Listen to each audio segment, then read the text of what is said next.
مشاہدے میں بھی آیا ہے وہ 184(3) کے جو معاملات ہیں اس کے اندر کسی قسم کا بھی چینج لایا جا رہا ہے. یہ پروسیجرل ان نیچر ہے اور اس طرح کی پروسیجرل چینجز جو ہیں وہ لائی جا سکتی ہیں. دیر از نو پرابلم. تو اگر لائی جا سکتی ہیں، اور یہ معاملہ چونکہ اب قومی اسمبلی کے بعد سینٹ سے بھی پاس ہو چکا ہے، اب یہ صدر کے پاس جائے گا دستخط کے لیے، منظوری کے لیے، اور اگر صدر اس پر دستخط نہیں کرتے اور صدر اس معاملے کو اگر سپریم کورٹ کو ریفر کر دیتے ہیں قانونی ریفرنس کی صورت میں، تو پھر کیا آپشنز ہو سکتے ہیں؟ بالکل اگر وہ سگنیچر نہیں کرتے تو وہ اس کے اوپر بائنڈنگ ہوگا. ان کے جو ٹائم گزر جائے گا، میرے خیال 24 دن بنتے ہیں ٹوٹل، جس کے اندر اگر وہ نہیں کریں گے تو آٹومیٹکلی وہ بن جائے گا. لیکن ریفرنس وہ اپنے تئیں نہیں بھیج سکتے. ریفرنس کے لیے ان کو کابینہ کی جو ہے وہ منظوری لینا ہوگی. اس کے اوپر ریفرنس نہیں بن سکے گا. لیکن اگر تحریک انصاف یا کوئی اور فریق اس کو چیلنج کر دیتا ہے سپریم کورٹ میں، اگر صدر دستخط نہ بھی کریں اور اس کے باوجود جو طریقہ کار ہے یہ قانون بن جائے گا؟ بالکل بالکل چیلنج کیا جا سکتا ہے، لیکن سوال یہ ہوگا کہ کیا وہ چیلنج قابل پذیرائی بھی ہوگا یا نہیں، تو وہ وقت بتائے گا. لیکن میری رائے میں ایسا چیلنج جو ہے وہ سکسیسفل نہیں ہو سکتا، کیونکہ یہ آج کی بات نہیں ہے. یہ بہت پرانی بات چلی آ رہی ہے کہ سپریم کورٹ کے جو رولز ہیں ان کے اندر ڈراسٹک چینجز کو لانا بہت ضروری ہے. تو اور یہ سپریم کورٹ کی ججمنٹ ہے ایک جوڈیشل سائٹ کے اوپر، جس نے بھی اس کی طرف توجہ دلائی ہے، اور اس سے پہلے بھی ان چیزوں کو کورٹ نے نوٹس لے کے اس کے اوپر بارہا رائے زنی کی بھی ہے. آج جو بینچ ٹوٹ گیا ہے اشرف صاحب، اس بینچ کا سو موٹو نوٹس کے ساتھ کوئی تعلق ہے؟ جو سو موٹو نوٹس پہلے جسٹس اعجاز الاحسن صاحب کے کہنے پر چیف جسٹس نے لیا اور جس کا فیصلہ آ چکا ہوا ہے اور وہ کیس ختم ہو گیا، یہ تو بعد میں ایک اور پٹیشن آئی کہ الیکشن کمیشن نے شیڈول کو منسوخ کر دیا ہے، اس کے خلاف یہ پٹیشن تھی، تو اس کو کیا اس سو موٹو کے ساتھ جوڑا جا سکتا ہے؟ دیکھیے، یاد رکھیے کہ وہ سو موٹو صرف نہیں رہا تھا، اس میں بھی پٹیشنز آ گئی تھیں اور سو موٹو اور پٹیشنز کو کلب کر دیا گیا تھا، اور فیصلہ جو ہے وہ سو موٹو کا بھی تھا اور اس کے اندر جو پٹیشنز فائل کی گئی تھی ان کا بھی تھا. ان پٹیشنز میں بھی یہی نکات اٹھائے گئے تھے کہ الیکشن کمیشن کا کیا اختیار ہے، صدر مملکت کا کیا اختیار ہے، گورنر اس میں کیا کر سکتا ہے، الیکشن کمیشن کی کیا اختیارات ہیں، کیا اس کی آبلیگیشنز ہیں، الیکشنز کے لیے کوئی ٹائم جو معین کیا گیا ہے اس کی کیا اہمیت ہے. یہ سارے سوالات پہلے بھی اٹھائے گئے تھے اور وہ صرف سو موٹو میں نہیں تھے، وہ پٹیشن کی صورت میں تھے، اور اس کا فیصلہ وہ آ چکا ہے. ہاں، جب یہ بات سامنے آئے اور آپ پلیڈنگز کو پڑھیں گے تو پلیڈنگز کو جب آپ پڑھیں گے تو آپ کو پتہ چلے گا کہ جو نئی پٹیشن ہے یہ اسی کے تسلسل میں ہے، اسی کا آگے لے کے چل رہے ہیں. اس لیے ان دونوں کو آپ ڈیٹیچ کر کے نہیں دیکھ سکتے. They have to be read together, اور یہ اسی کانٹیکسٹ میں ہے، اسی پیرائے میں ہے اور اسی کے تسلسل میں ہے.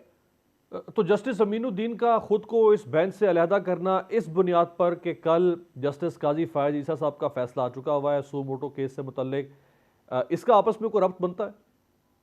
جی، میں عرض کروں کہ قاضی امین الدین صاحب اس ججمنٹ کا حصہ ہیں. یہ صرف قاضی فائز عیسیٰ صاحب کا نہیں، یا قاضی امین صاحب یا امین الدین خان صاحب کا فیصلہ نہیں، یہ سپریم کورٹ کا فیصلہ ہے اور یہ جوڈیشل سائٹ پہ فیصلہ ہے. جب انہوں نے یہ فیصلہ کر لیا کہ 184(3) کے تحت جتنے بھی اہم آئینی معاملات کے کیسز ہیں وہ ان کی آگے سماعت جو ہے اس کو روک دیا جائے اس وقت تک، جب تک کہ رولز کو چینج نہ کر دیا جائے، تو ظاہر ہے اس کے وہ خلاف تو نہیں بیٹھیں گے بینچ کے اندر. جب ان کا فیصلہ یہ تھا کہ بینچ میں ان معاملات کو مؤخر کر دیا جائے تو انہوں نے اپنی رائے دے دی بھی ہے، اور اگر وہ صرف بیٹھ کے اس کے اندر آگے لے کے چلتے تو ان کی اسی بات کی وہ نفی ہوتی. تو امین الدین صاحب نے، جو جسٹس امین الدین صاحب نے کیا، یہ شاید ان کی رائے میں ان کی سوچ کے مطابق درست کیا۔ یہ تو بڑا دلچسپ مرحلہ بن گیا اشرف صاحب کہ چونکہ ایک بینچ کا فیصلہ آ گیا ہے کہ اب 184(3) کے اوپر سپریم کورٹ کارروائی شروع نہیں کر سکتی جب تک اس کے اوپر پروسیجرز اور باقی ضابطے مکمل نہیں ہوتے، تو اس کا مطلب ہے کہ اب چیف جسٹس کے پاس اس فیصلے کے بعد یہ اختیار ختم ہو گیا ہے بذات خود کہ وہ اب اگر کل کوئی سو موٹو نوٹس لینا چاہیں تو اب وہ نہیں لے سکیں گے پھر۔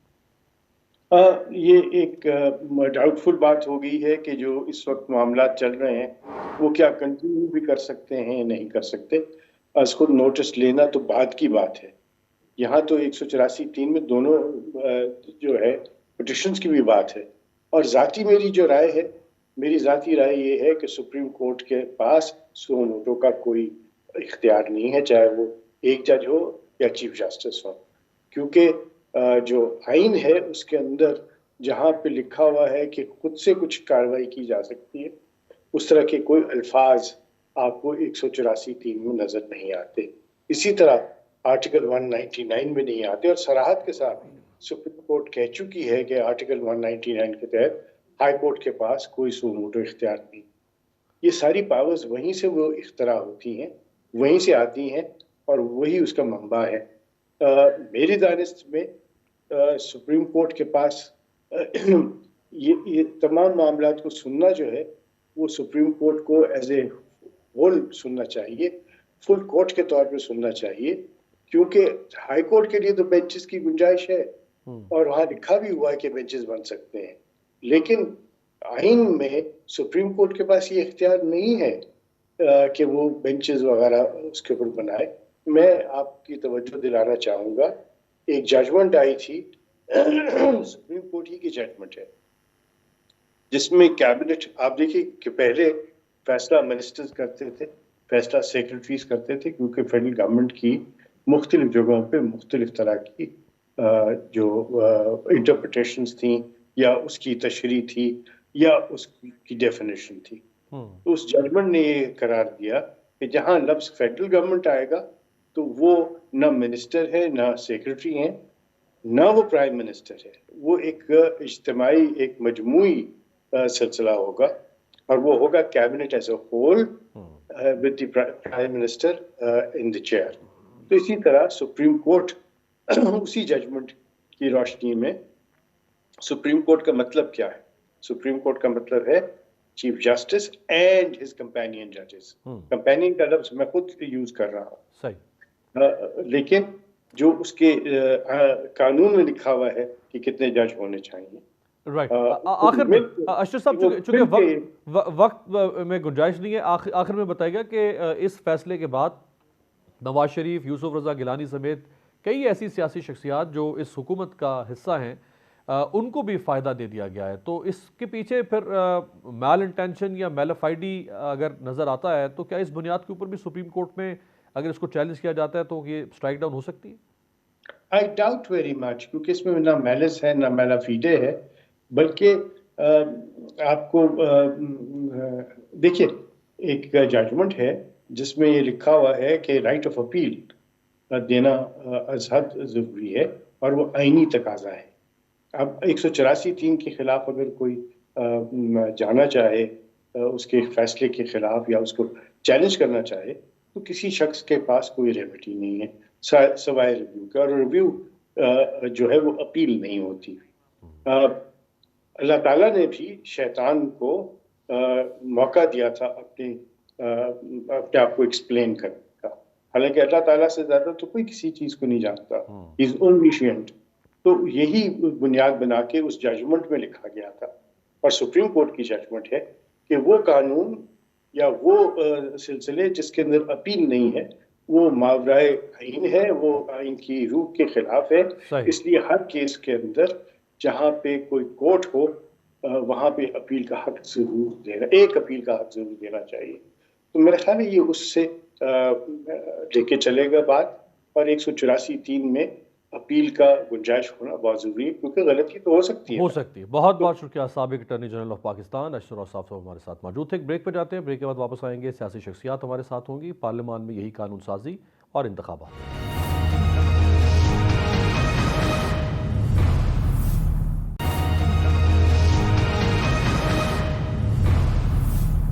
بریک کے بعد خوش آمدید۔ مسلم لیگ نون کی نائب صدر مریم نواز بار بار کہتی ہیں کہ پہلے ترازو کے پلڑے برابر ہوں گے پھر الیکشن ہوگا۔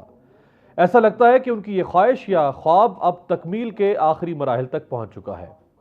الیکشن کا انعقاد اور چیف جسٹس کے اختیارات کا معاملہ ایک ایسی گتھی بنایا گیا جسے عدالتوں اور اپوزیشن جماعتیں سلجھانے میں لگی رہیں، جبکہ دوسری طرف شہباز حکومت نے بڑی مہارت کے ساتھ پارلیمان سے عدالتی اصلاحات بل منظور کرا لیا، جس کے بعد میاں نواز شریف، یوسف رضا گیلانی سمیت از خود نوٹس کیسز کے متاثرین کو اپیل کا حق مل گیا ہے۔ بعض ناقدین کی رائے میں مسلم لیگ نون نے ایک تیر سے کئی شکار کیے ہیں۔ اس مقصد کے لیے پی ٹی آئی قیادت، الیکشن کے انعقاد اور عدلیہ کو بڑی مہارت کے ساتھ ٹارگٹ کیا گیا اور انہیں مقدمات اور آئینی تنازعات میں مصروف رکھا گیا۔ سابق وزیر اعظم عمران خان کے خلاف تحریک عدم اعتماد سے شروع ہونے والا کھیل اب ایک دلچسپ مرحلے میں داخل ہو گیا ہے۔ مریم نواز صاحبہ کو خواہش کے مطابق اب میاں نواز شریف کو بھی ریلیف ملتا نظر آ رہا ہے، یعنی ترازو کے پلڑے برابر کیے جا رہے ہیں۔ اس ساری کہانی میں مسلم لیگ نون کے لیے سب سے بڑا پھل یہی ہے کہ نواز شریف کو ریلیف ملے گا، لہٰذا بظاہر ایسا لگتا ہے کہ یہ ساری کہانی الجھی نہیں تھی بلکہ کافی سوچ سمجھ کر الجھائی گئی تھی۔ تفصیلات کے مطابق سپریم کورٹ کے 5 رکنی بینچ میں شامل جسٹس امین الدین نے 2 صوبوں میں انتخابات ملتوی کرنے کا کیس سننے سے معذرت کر لی ہے، جس کے بعد عدالت کا لارجر بینچ ٹوٹ گیا ہے۔ اب کیس کو نیا بینچ سنے گا، چنانچہ یہ معاملہ بھی از خود التوا کا شکار ہو چکا ہے۔ اسی طرح آج عدالتی اصلاحات بل سینٹ سے بھی منظور ہو گیا ہے، لیکن ابھی صدر مملکت سے منظوری باقی ہے، جو کہ مشکل مرحلہ نظر آتا ہے۔ سینٹ میں Supreme Court practice and procedure bill 2023 کے حق میں 60 اور مخالفت میں 19 ووٹ آئے۔ اس کے علاوہ وفاقی وزیر داخلہ رانا ثناء اللہ نے کہا ہے کہ معاملات کو حل کرنے کے لیے گرینڈ ڈائیلاگ کی ضرورت ہے۔ ایک بیان سے یہ معاملہ حل نہیں ہوگا، ڈائیلاگ ہی بہتر راستہ ہے۔ انہوں نے یہ بھی کہا کہ اگست کے بعد ہماری حکومت نہیں ہوگی، الیکشن کرانا عبوری حکومت کا کام ہے۔ گرینڈ ڈائیلاگ کی بات بہت اہم بیان ہے وفاقی وزیر داخلہ کی جانب سے۔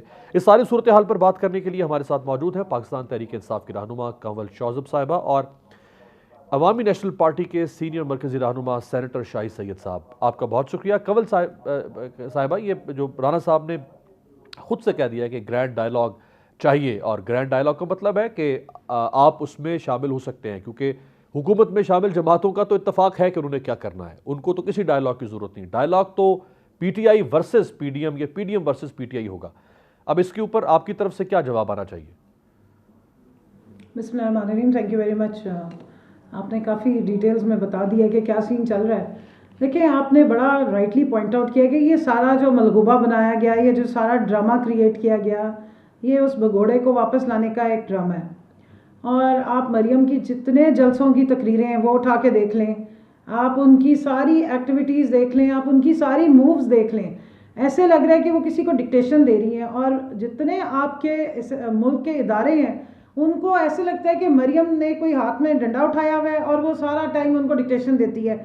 الٹیمیٹلی جو پچھلے 5 دن سے 4 دن سے جو تماشا چل رہا ہے وہ عدلیہ میں، اور آپ کا ہائیسٹ فورم ہے سپریم کورٹ آف پاکستان، وہاں پر بھی آپ دیکھ لیں کہ کنٹروورسیز کریٹ کرنے میں میرا خیال ہے وہ کافی حد تک کامیاب ہو گئی ہے، کہ جلسوں میں کھڑی ہو کے وہ نام لیتی رہی، دکھاتی رہی تصویریں، اس کے بعد الزام تراشیاں کرتی رہی۔ پورا اس کا سوشل میڈیا کا جو ٹیم ہے، میں آپ کو اسکرین شاٹس بھیج دیتی ہوں کہ جو ان کے رکھے ہوئے لوگ ہیں، امپلائڈ لوگ ہیں، وہ پوری کیمپین چلاتے رہے ہیں اور اس کو وہ لیڈ کرتی رہی ہیں، لیکن کوئی اس کے اوپر نہ میں نے ایکشن دیکھا اور نہ میں نے عدلیہ کا ری ایکشن دیکھا، جو کہ بہت ہی میں سمجھتی ہوں کہ قابل افسوس بھی ہے اور ڈسکریج کرتا ہے عام عوام کو، کہ ایک طرف تو اظہر مشوانی، حسان نیازی کے اوپر کس قسم کے مقدمے ہو رہے ہیں اور اظہر مشوانی کو ویسے ہی گم کر دیا ہے، اور ہماری ایس ایم ٹی کی ٹیم کو کس طریقے سے گھروں سے اٹھایا جا رہا ہے، اور دوسری طرف آپ دیکھیں کہ فری ہینڈ ہے۔ اب آپ نے کہا جی گرینڈ ڈائیلاگ، اور اس شخص کے منہ سے یہ بات سننے میں آ رہی ہے جس نے 4 دن پہلے بیان دیا، پوری دنیا نے اس کی تنقید کی، آپ نے بھی اس کو سنا ہوگا کہ یا ہم رہیں گے یا عمران خان رہے گا۔ پورا آپ نے قتل کی دھمکی اسی شخص کے منہ سے سنی، ایلیمنیٹ کرنے کی دھمکیاں سنی۔ عظمہ بخاری نے مزید تڑکا لگایا، آپ بھی آئی تھنک اسی پروگرام میں تھے، کہ جی ہم جب سوچ لے ریاست کے ایک لیڈر کو ختم کرنا ہے تو بس پھر اس کو ختم ہی کرنا ہوتا ہے۔ اسی قسم کی ٹویٹس جو ہیں وہ مریم کرتی رہی، اسی قسم کی ٹویٹس ہینا پرویز بٹ کرتی رہی اور پوری پارٹی ان کی جو ہے وہ ایک نیریٹو بناتی رہی. اور اب اچانک سے گرینڈ ڈائلاگ. تو گرینڈ ڈائلاگ کے لیے تو پہلے بھی بات اگر انیشیٹ کیا تھا تو پی ٹی آئی یہ ہمیشہ کہتی رہی. عمران خان صاحب نے بہت بڑا دل دکھایا. آج سے کوئی 25 دن پہلے انہوں نے اسپیچ میں کہا کہ میں سب کچھ معاف کر کے ہر چیز کو گیو اپ کر کے فور گو کر کے میں آگے بڑھنا چاہتا ہوں. اس کے نتیجے میں جو کچھ ہوا وہ آپ کے سامنے. 8 مارچ کو ہمارا جو جس طریقے سے وہ بیچارہ اللہ لوگ تھا ذلِ شاہ, اس کو مارا گیا, لوگوں کو اٹھایا گیا, پریزن وینز میں ڈال کے لے جایا گیا. اور اب جو وہ لوگ چھٹ کے آ رہے ہیں, آپ ذرا ان کی داستانیں تو سنیں کہ ان کے ساتھ کیا گوئتنامہ بے میں جس طرح کی مظالم ڈھائے جاتے ہیں. وہ تو لاہور ہائی کورٹ نے اس انگریز دور کے اس ظالمانہ قانون کو بھی آج اڑا کے رکھ دیا ہے جس کے تحت بغاوت کے مقدمے قائم ہو رہے ہیں. لیکن امیر, میں آپ کو یہ صرف کہنا چاہتی ہوں کہ وہ انگریز کا ظالمانہ دور تو ہم مانتے ہیں نا کہ انگریز ظالمانہ دور تھا. ابھی کس کا ظالمانہ دور ہے؟ کیا ان کی غلامی کر رہے ہیں؟ میں شاہی سید صاحب غلاموں کے غلام ہیں. شاہی سید صاحب گرینڈ ڈائلاگ کی بات کی. فواد چودھری نے ہمیشہ کہا کہ ہم ڈائلاگ کریں گے, لیکن اب تو انہوں نے وہ سب کر لیا نا. نیب کی ترمیمیں کر کے 1100 ارب روپیہ معاف کرا لیا. اپنے جو کھایا تھا وہ ڈکار لیے بغیر ہضم کر لیا اس ملک کا. جتنے آپ کے مجرمین تھے جن کے اوپر عدالتوں میں کیسز چل رہے تھے, سزا یافتہ تھے, آپ ان کے لیے بھی رستے کھول کے بیٹھ گئے. اب جب سارا کچھ کر لیا تو آپ گرینڈ ڈائلاگ پہ آ گئے. جی شاہی سید صاحب یہ گرینڈ ڈائلاگ کی بات اگر وفاقی وزیر داخلہ نے گرینڈ ڈائلاگ کی بات کی ہے اور اس سے چند دن پہلے ان کا وہ متنازع بیان جس کا کنول صاحبہ نے ذکر بھی کیا اور خود حکومت کے لوگوں کی طرف سے بھی اس کی مذمت کی گئی, اگر اس کے بعد اب گرینڈ ڈائلاگ کی بات ہو رہی ہے تو چلیں, دیر آئے درست آئے ایک مناسب بیان ہے. اب اس کا کوئی خط و خال بھی تو حکومت کو سامنے رکھنا چاہیے نا کہ گرینڈ ڈائلاگ ہم کرنا چاہتے ہیں, ہم آج آغاز کر رہے ہیں اور عمران خان اپنی ٹیم کا اعلان کرے, ہم اپنی ٹیم کا اعلان کر رہے ہیں, بات آگے بڑھے. امیر عباس بھائی, سب سے پہلے تو میں آپ کا شکریہ ادا کرتا ہوں, دیکھنے اور سننے والے کو سلام دیتا ہوں. بھائی جان, میں یہ سمجھتا ہوں کہ گرینڈ ڈائلاگ سے پہلے ہمیں گرینڈ مخلصی کی ضرورت ہے, نیت کی. ہمارا موٹیو مقصد کیا ہے؟ اس وقت جو ملک جس نہج پہ ہے آپ اندازہ نہیں کر سکتے ہو. جو معاشی حالت بنا ہوا ہے غریبوں کا, اور چوریاں, ڈکیتیاں اور ریبریاں یہ جو شروع ہوئی ہے, اور دوسرے سائڈ پہ ہماری جو پرانی پالیسیاں تھی یا غلط پالیسیوں کے نتیجے میں ہماری ملک جو دہشت گردی کے لہر میں, کل جو واقعہ ہوا ہے جس میں ایک ڈی ایس پی, 4-5 پولیس والے, کوئی زخمی, کوئی شہید ہو گئے, ان کے آج جنازے ہو رہے, اور ہر جگہ پہ. اور آپ ٹی وی میں, جب بھی ٹی وی پہ بیٹھتا ہوں تو سوائے اس کے کہ ڈکیتی ہوا, قتل ہوا, قتل و غارت چل رہا ہے, خوشی کی بات تو سننے کو ابھی کان ترس رہا ہے. تو سب سے پہلے تو میں سمجھوں کہ ڈائلاگ کے لیے گراؤنڈ یہ کہ آیا ہم لوگ اتنی مخلص ہے, کیونکہ مجھے نظر آ رہا ہے کہ ہم مخلص نہیں ہیں. ہماری سیاست صرف مفادات کی سیاست ہے, صرف سکورنگ کی سیاست ہے, ملک کے لیے سوچنا بہت کم ہے.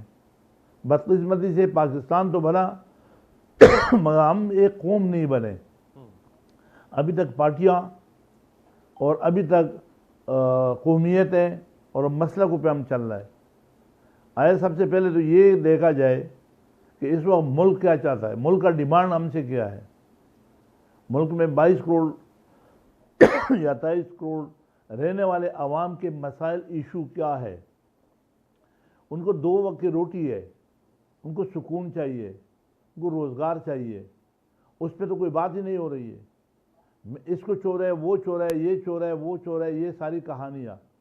غلط کام جب بھی ہوا ہے اس کو اگر روکا جائے, دیر ہے درست ہے والی لفظ جو آپ نے بولا وہی میں بھی استعمال کرتا ہوں. اب بھی اگر غلطیاں ہیں, سب سے پہلے اگر آپ تھوڑا سا تجزیہ یہ کرے, سیاستدان کتنے بدنام ہو گئے, کیا یہ سارے سیاستدان اتنے برے ہیں؟ اسی طریقے سے ہمارے جو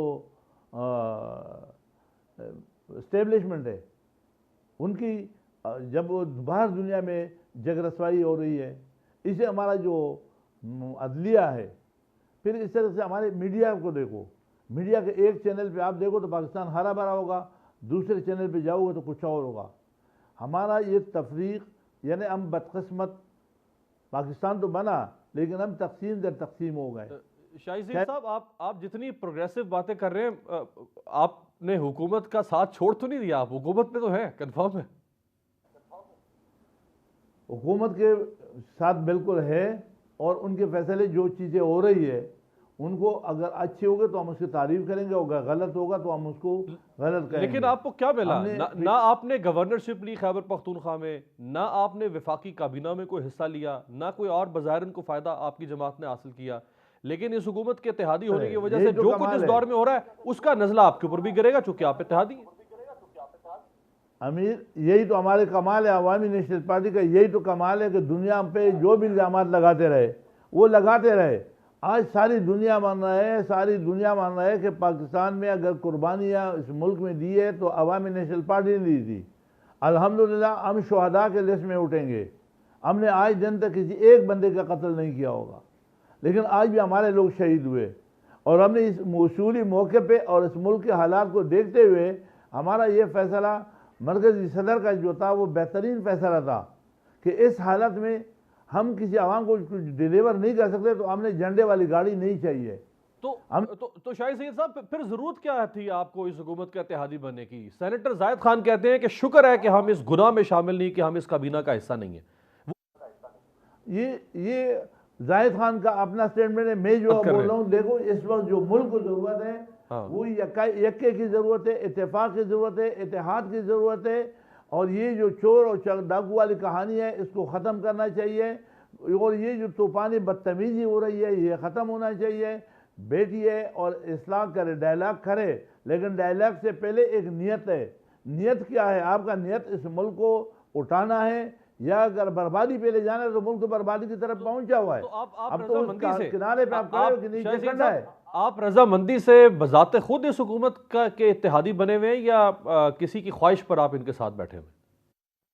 نہیں، ہم خوشی سے کھڑے ہوئے، اس لیے کہ ہم یہ سمجھتے ہیں کہ جو پہلے ہو رہا تھا غلط ہو رہا تھا، اور غلط کو روکنے کا واحد جمہوری طریقہ راستہ یہ تھا کہ پارلیمنٹ کے ذریعے ان کو ہٹایا گیا اور پارلیمنٹ میں بیٹھ کر کے ڈسکس کرے، لیکن یہ کہ وہ ڈسکس میں پھر امپلیمنٹیشن کوشش کرے۔ اس وقت ڈیلیور کچھ نہیں ہو رہا۔ عمران خان صاحب کے دور میں جو غلط ہو رہا تھا آپ نے ٹھیک ہے ان کو تحریک عدم اعتماد سے ہٹا دیا، سپریم کورٹ نے اس کو ویلیڈیٹ کیا، آپ نے غلط شخص کو ہٹا دیا بقول آپ کے، لیکن اس کے بعد یہ جو 12 مہینوں سے ہو رہا ہے آپ تو ایک لیفٹسٹ اور لبرل جماعت اور انسانی حقوق کی چیمپئن جماعت سمجھی جاتی رہی ہیں۔ یہ جو فاشزم ہو رہا ہے ان 11-12 مہینوں کے اندر، جو کچھ خود کراچی میں آپ نے ANP نے برداشت کیا 2008 سے لے کے 2015-16 تک، آپ کی اپنی لاشیں گری ہیں، جو کچھ آج ایک جماعت کے ساتھ ہو رہا ہے، پھر آپ نے صحیح فیصلہ کیا تھا اس وقت ان کو نکال کے اور ان کو لا کر؟ بالکل، یہ فیصلے پہ تو ہم ابھی بھی مطمئن تھے اور آئندہ بھی انشاءاللہ مطمئن ہوں گے۔ اس کو نکالنا بہت ضروری تھا، اگر جتنا دیر کرتے اتنا نقصان بڑھ جاتا۔ اب بھی اسی کا کیا ہوا درتا جو ہے سنبھل نہیں پا رہا ہے۔ سنبھل نہ پانے کی وجوہات یہ ہے کہ ملک کو بہت زیادہ ڈیمیج کیا، ہر سائڈ سے ڈیمیج ہوا ہے۔ آپ کو اگر آپ دہشت گردی پہ جائے تو ابھی پھر جو حالات ہو رہا ہے ہمارے قبائل میں، ٹرائبل میں جو قتل و غارت ہے یا جو دھماکے ہو رہے ہیں یا جو حالات ہیں ادھر بھی سکون نہیں ہے۔ جو کام اچھے تھے وہ واپس اس سے بھی 10 گنا زیادہ ہو گیا۔ لہذا اس وقت ملک کا جو معاشی حالت ہے، آٹے کے اوپر جو لوگ لینے لگا کر کے اور گر رہے اور مر رہے اور تکلیفیں ہو رہی، تو ساری چیزیں، لیکن بنیادی چیز پھر میں واپس اس بات پہ جاؤں گا کہ ہماری نیتیں کیا ہے۔ نیتیں صحیح کرنے کا ہے تو یہ صحیح ہو جائے گا، لیکن نیت ابھی بھی صحیح نہیں ہے لوگوں کا۔ مجھے ابھی بھی سمجھ نہیں آ رہی کہ آپ کی گفتگو اپوزیشن والی ہے لیکن آپ ہیں حکومت میں۔ ایک بریک یہاں شامل کرتے ہیں، کنول شوذب صاحبہ اور شاہد سید صاحب ہمارے ساتھ موجود ہیں۔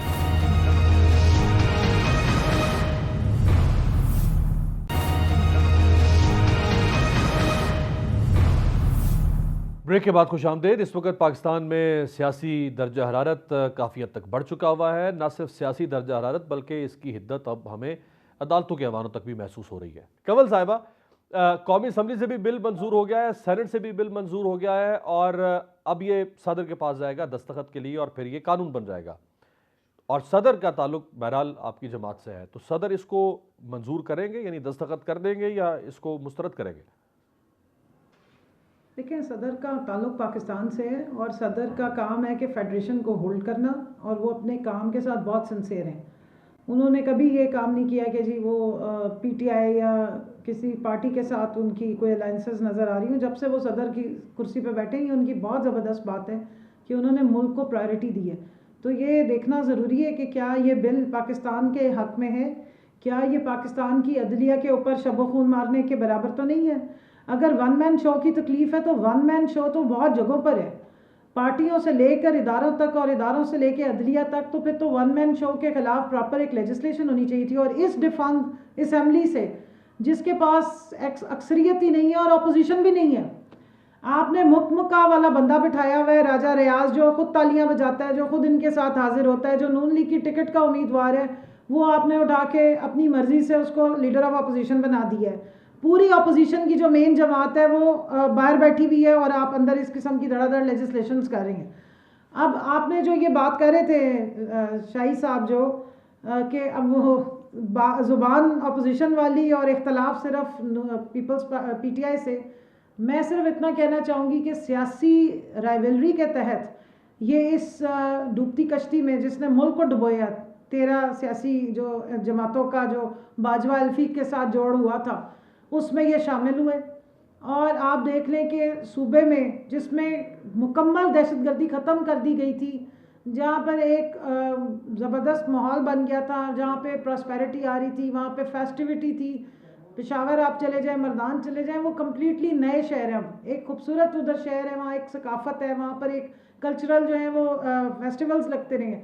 وہاں پہ اچانک اتنی آپ دیکھیں کہ دہشت گردی کی ویو آنی شروع ہو گئی ہے کہ پھر وہی حالات ہو رہی ہیں. لیکن وہ کہہ رہے ہیں دہشت گرد آپ کے بٹھائے ہوئے تھے. کل بھی بلاول صاحب نے کہا کہ امن ہم لے آئے تھے، دہشت گرد آپ لے کر آئے واپس. امن اگر یہ لائے ہوتے تو جو ہمیں جب کے پی کی حکومت ملی تھی 2013 میں، تو وہ اسی وجہ سے حکومت بنائی دینی گئی تھی کہ یہ 3 مہینے بھی نہیں چلا سکیں گے، اور دہشت گردی اس پورے علاقے میں تھی. امیر آپ بہت کوریج کرتے رہے ہیں اور میں اس زمانے سے بھی آپ کے شوز میں بھی آ رہی ہوں. آپ کو یاد ہوگا کہ عید والے دن حملہ ہوتا ہے، اور پھر جو عید والے دن جو ریسکیو کے لیے ٹیمز آئیں ان پہ دوبارہ اٹیک ہوا، جو مریضوں کو شفٹ کیا گیا ہاسپٹل میں، اور ان پہ ہاسپٹل میں حملے ہوتے تھے. اس قسم کے لیول کی دہشت گردی تھی جس کو بالکل کلین کیا ہماری وہاں پہ پولیس کی فورسز نے، ہماری دوسری فورسز نے مل کے انکاؤنٹر کیا. اور آج سے پہلے تک تو یہ تھی نہیں. جب سے ان کی حکومت آئی ہے، جب سے اس ملک پہ یہ نحوست اور دہشت گردی دوبارہ آنی شروع ہوگی. اور ماشاءاللہ جو کے پی کے گورنر ہیں ان کو تو الہامی طاقتیں بھی بہت ہیں. وہ اور الیکشن کمیشن کے پاس ایسا کوئی آ گیا ہے وہ بال، فیوچر بال، جس میں وہ دیکھ کے بتا دیتے ہیں کہ فلانی ڈیٹ تک تو دہشت گردی بہت ہونے والی ہے، اور پھر وہ ہونی بھی شروع ہو جاتی ہے. الیکشن انہوں نے اس ایزمپشن پہ اور اپنے آپ سے وہ کنفرم کر رہے ہیں، باقیوں کے لیے ایزمپشن ہے، وہ کنفرم کہہ رہے ہیں کہ جی حالات بھی بہت خراب ہو جائیں گے اس لیے ہم کینسل کر رہے ہیں. تو جو ایونٹس ابھی ہوئے بھی نہیں ہیں ان کی بھی وہ پریڈکشن کر دیتے ہیں. تو ان کے پاس تو الہامی طاقتیں بہت زیادہ ہیں. آپ نیت کا فطور دیکھیں. اور آپ مجھے بتائیے کہ ان کے ایوانوں میں چاہے سینٹ ہو، چاہے یہ ڈیفنگ اسمبلی ہو، آپ مجھے وہاں بتائیں کہ عوام کی تکلیف کے بارے میں کوئی بات ہو رہا ہے؟ ٹوٹل مکمکہ چل رہا ہے. وہی وہ جو راجہ ریاض اور اس کے ساتھ جو لوٹوں کی ٹیم بیٹھی ہے، کوئی ایک شخص آ کے عوام کے درد کا بولتے ہو، ان کو ایک ایک کمیٹیاں پکڑا دی ہیں، کسی کو کچھ بنا دی ہے، 6 دفعہ وہ ٹرپس پہ جا رہے ہیں. ان کو اپنی زندگیوں سے اور موج مارنے سے، گلچھرے اڑانے سے کوئی فرصت ہو تو آپ رمضان کی تکلیف لوگوں کی بیان کریں. اس وقت فروٹ خریدنا جو ہے نا، وہ سنارے کی دکان پہ چلے جاؤ تو گولڈ سستا مل جاتا ہے، فروٹ نہیں عام عوام خرید پا رہی ہے. 500 روپے درجن اسے کیلے ہوئے ہوئے. کدھر چلے گئے وہ سارے لوگ جو مائک لے کے جایا کرتے تھے اور چیخے مارتے تھے؟ آپ پچھلے رمضان اور اس رمضان کی قیمتوں کا ایک کمپیریٹیو میں آپ سے کہوں گی کہ پلیز، چند لوگ ہیں جو ابھی بھی عوام کی تکلیف پہ بات کرتے ہیں، آپ پلیز یہ انیشیٹو لیں کہ دکھائیں کہ اس وقت لوگ کس تکلیف میں ہیں، کہ نہ وہ سحری کر پا رہے ہیں، نہ افطاری. لوگوں کی بلبلاتی عورتوں کی ہمیں تکلیفیں جو ہیں وہ فون آ رہے ہیں، میسیجز کہ ہم بھوکے بیٹھے، نہ ہمارے بچے کچھ کھا سکتے ہیں، نہ ہم گھر والوں کو کوئی کیا بنائے سحری میں. گھی لینے جائے 5000 کا ایک گھی کا ڈبہ جا کے مشکل سے لے کر آتے ہیں، نہ بیسن لے سک رہے ہیں. یہ تکلیفیں کسی نے بیان کی ہے؟ یہی جو عوامی ایشو آپ نے اٹھایا شاہی سید صاحب، 10-10 لاکھ روپے پنجاب حکومت نے اعلان کیا ہے ان لوگوں کے لوائقین کو دیں گے جو آٹے کی لائنوں میں لگ کر مر گئے ہیں دھکے کھا کھا کر.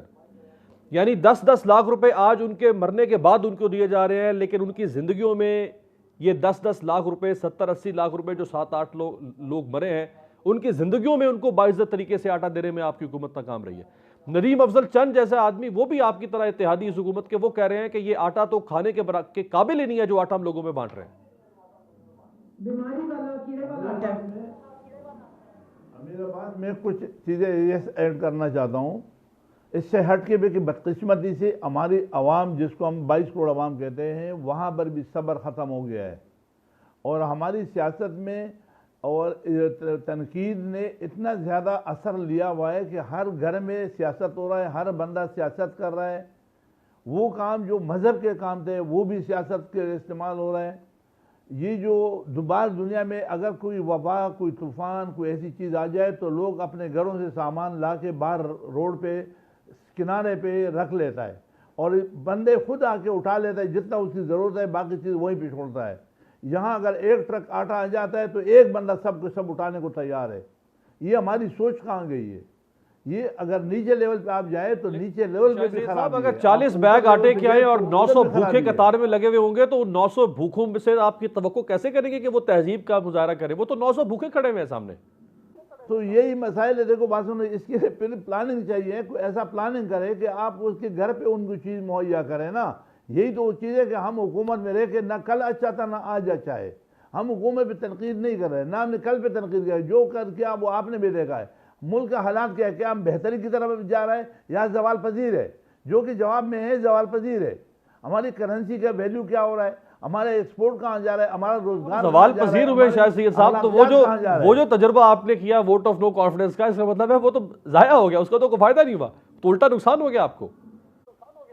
تو میں بھی یہی آپ کو کہہ رہا ہوں کہ دیکھو نہ پہلے کوئی صحیح حالات تھا نہ آج کوئی بہتر ہے۔ حالات ایسے ہیں کہ اس میں سنسیریٹی کی ضرورت ہے، ہمیں مل بیٹھنے کی ضرورت ہے، اور سب سے پہلے اپنے گھر سے احتساب شروع کرنا ہے کہ ہم تو بہتر نہیں ہے سر، بہتر نہیں ہے کہ پھر اگر نہ پہلے بہتر تھا نہ آج بہتر ہے، اور آج کا مطلب 1 سال گزرنے کے بعد ہم کہہ رہے ہیں کہ نہ آج بہتر ہے نہ پہلے بہتر تھا، اور پھر ہم کہہ رہے ہیں ہم الیکشن میں نہیں ہونے دیں گے۔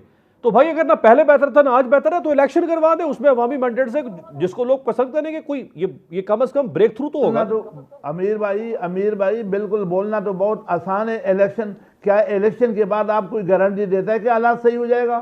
اگر جب تک آپ نے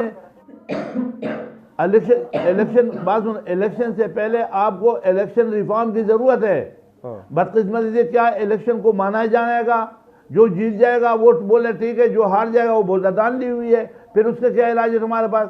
الیکشن کرواؤ، ہمیں الیکشن پہ کوئی اعتراض، الیکشن ہونا چاہیے، آئین کا ایسا ہے۔ لیکن بدقسمتی یہ ہے کہ ہم لوگ اتنے بے برداشت ہو گئے، ہمارا اعتماد اور الزامات کا جو سیاست ہے، ہم نے ہر بندے کو چور بنا لیا، ہم نے ہر بندے کو غلط ثابت کر دیا، ہمارا جوڈیشری تباہ کر دیا، ہم نے انتظامیہ کو تباہ کر دیا، ہم نے پارلیمنٹ کو خراب کر دیا۔ بہت شکریہ شاہی سید صاحب اور کنول شوذب صاحبہ ہمارے ساتھ موجود تھے۔ شاہی سید صاحب کا ایک لفظ حقیقت پر مبنی ہے، لیکن عوام سوال کرتے ہیں کہ یہ شکوہ تو پاکستانی قوم کو پاکستان کے حکمران اشرافیہ سے ہے کہ یہ بھی تباہ ہو گیا، وہ بھی تباہ ہو گیا، وہ بھی نقصان ہوا، یہ بھی نقصان ہوا۔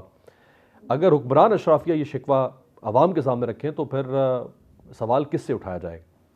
آپ سے ملاقات ہوگی اگلے ہفتے، دیکھتے رہیے گا تبدیلی۔